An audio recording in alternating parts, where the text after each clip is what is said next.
If you remember doing the Death Star trench run, taking down the walkers on Hoth, and racing speeder bikes through Endor, then you played Star Wars in the arcade. But which one? Because there were 7 completely different arcade games released across 4 decades, and in this video we're going to compare each of them. We begin in the early 80s during the golden age of arcade games. Atari, who were the top dog in the industry at the time, wanted to cash in on the Star Wars license. And so in 1983 they released Star Wars, which came in both the standard cabinet and the snazzy cockpit version. Unlike most arcade games at the time, which used basic pixel graphics, Atari decided to use vector-based graphics to provide a more immersive first-person experience. Alright, let's go in!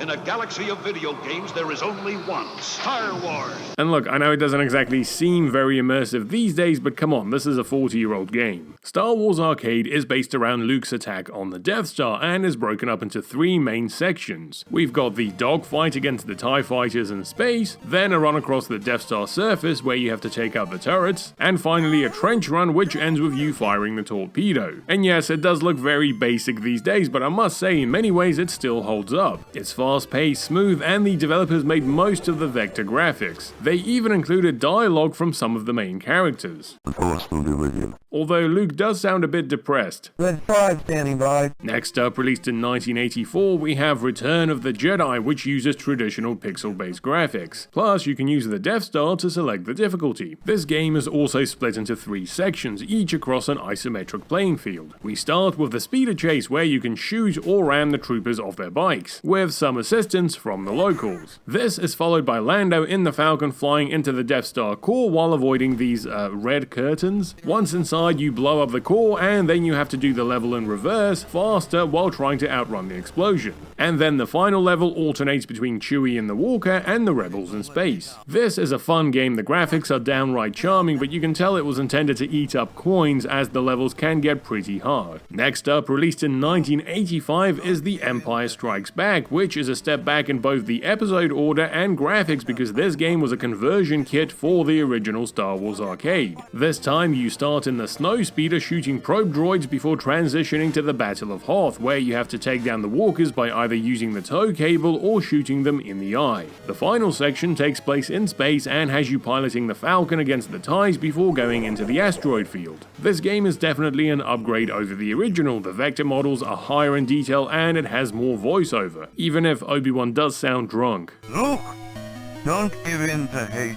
That leads to the dark side. The arcade industry saw a slump in the mid-80s but would undergo somewhat of a revival in the early 90s, which is where we come to our next entry, 1993's Star Wars Arcade. This game was developed by Sega for their Model 1 arcade system, the same board that ran Virtua Fighter and Virtua Racing. In fact, apparently this game was nicknamed Virtua Star Wars during development. Star Wars Arcade was initially released in Japan. X-Wing に登場中の諸君. Now, English versions of this game do exist, but they are quite rare. Gameplay-wise, this was somewhat of a spiritual successor to the original arcade game. You pilot an X-Wing and start by taking on a group of TIEs in the asteroid field. This is followed by an attack on the Superstar Destroyer, and even all these years later, this flyover sequence is still pretty impressive. The Star Destroyer is filled with trenches and corridors that you navigate before blowing up its core. The squadron then jump to hyperspace and attack the Death Star. And once again, this is a really slick transition, even if the proportions aren't exactly accurate. You have a section over the surface before transitioning to a trench run, which turns into a race to the Death Star core, which you blow up. For many people, this was their first experience with 3D games, and playing this back in '93 must have been a wild experience. Imagine going to your local arcade to play Mortal Kombat or Street Fighter, and then suddenly you see this. Now, most people in the West would experience this game through the Sega 32X port. Unfortunately, that version did have some graphical downgrades and awkward controls, but at least it did receive some extra content and levels. Okay, next up is the big one. Released in 1998 to coincide with the special editions of the original trilogy, we have Star Wars Trilogy Arcade, also developed by Sega. Trilogy Arcade seems to be somewhat of a reimagining of the 80s arcade trilogy, focusing on the same sections as those games. We start with the Death Star battle at the end of A New Hope. And while the '93 arcade game was a glimpse into what 3D graphics could be, this is a full realization of that promise. The Sega Model 3 hardware allowed for the developers to get closer to the look and feel of the movies than ever before. We start with a dogfight in space before going down to the surface of the Death Star, and the developers use some clever visual tricks here. At first, we see this bigger Death Star model, then the ships pan away for a moment, and then we're back to seeing the Death Star, only this time it's been swapped out for this surface section. We cruise along the surface for a while, taking on Vader and his TIE fighter trio before dropping into the trench for the iconic approach to the exhaust port. And again, this game is all about authenticity, from the visuals to the cockpit design to the sounds and music. Playing this game as a young kid in the late 90s definitely made me feel like I was part of the Death Star battle. The second level has you piloting a snow speeder as you blast AT-STs and assist your fellow rebels in harpooning the walkers. And I love all the little details in this level, like the generator in the background and the troops dropping out of the walkers. Look, there are even rebel soldiers on the ground, and yes, in case you were wondering, friendly fire is on. The second half of this level consists of an on-rails shooter section down the corridors of Echo Base. I wonder what's behind this door.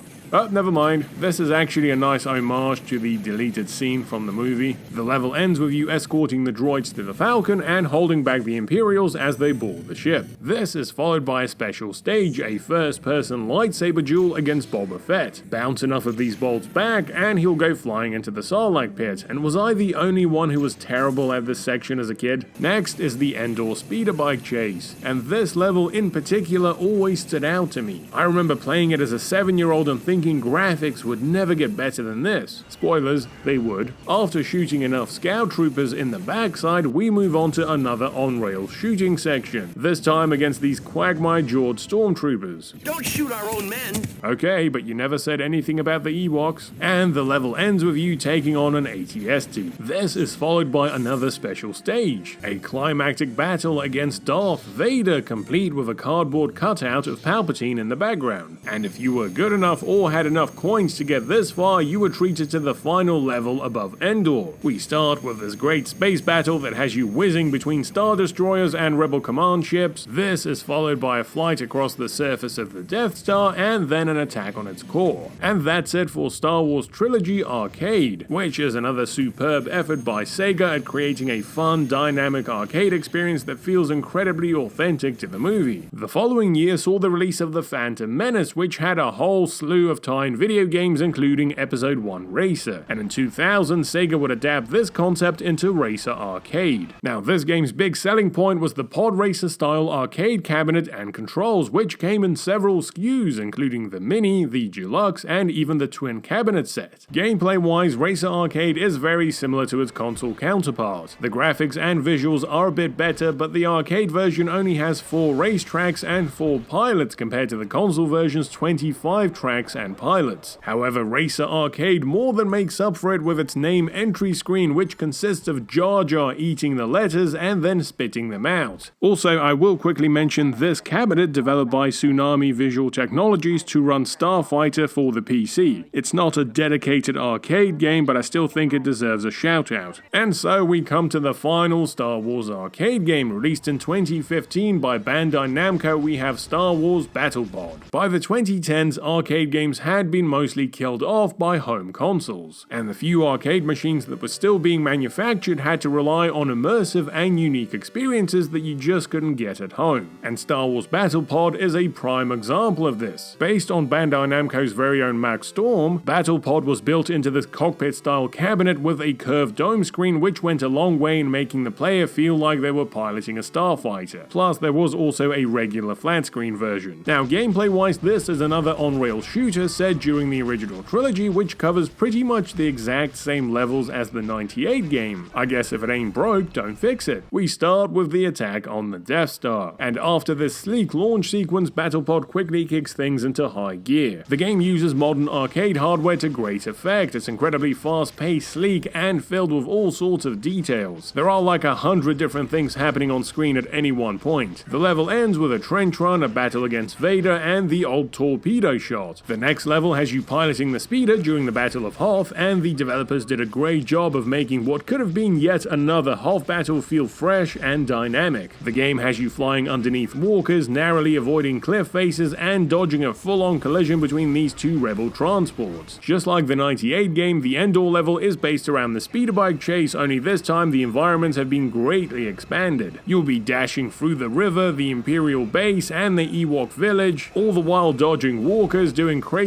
jumps, and trying to swat these scout troopers off your bonnet. And just like the 98 game, this level also ends with you taking on a walker. Look at Han just stumbling out of the bunker. What the hell's going on here? This is followed by another version of the space battle above Endor, only this time you're piloting the Falcon. And this is where the game turns things up to 11. At one point, these two Star Destroyers crash into one another, and instead of banking away, you fly into the collision through the guts of the ships as they fall apart. And look, you can even see these poor little stormtroopers running away. There's also this great flyby section through the Death Star 2 scaffolding, and then of course the trench run followed by an attack on the power core. And so that's it for the canon levels, but there's also a bonus stage called Vader's Revenge, set right after he's blasted away by Han in episode 4. It starts with this really cool visual of Vader seeing his own reflection in the TIE fighter canopy, followed by the Death Star exploding in the distance. Naturally, this really pisses off the Dark Lord, who proceeds to hunt down the rebel fleet as he weaves his way through the Death Star debris. The level ends with Vader blowing up the Falcon and then stopping the rebels from stealing the Death Star turbo laser. They were probably going to sell it to Watto or something. Now that's it for the original levels, but there was also a Takadona stage released later on as a tie-in to The Force Awakens. Battle Pod is still relatively new as far as arcade machines go, so if you do come across one, especially a domed version, then I would definitely recommend you give it a try. And so there we have it, every Star Wars arcade game. From early vector graphics to the rise of 3D, all the way to modern immersive cabinets, Star Wars has always had a strong presence across the arcade industry. And while these days arcade games are very much a thing of the past here in the West, we'll always have the memories of bugging our parents for just one more credit so we could finally beat Darth Vader. But that's just my take. Please let me know your memories of your favorite Star Wars arcade games in the comments below. As always, thanks for watching. Please consider supporting me on Patreon, and a big thanks to all my existing patrons. Also, if you've enjoyed this video, please like, subscribe, and hit the bell. Thanks for watching, and I'll see you next time.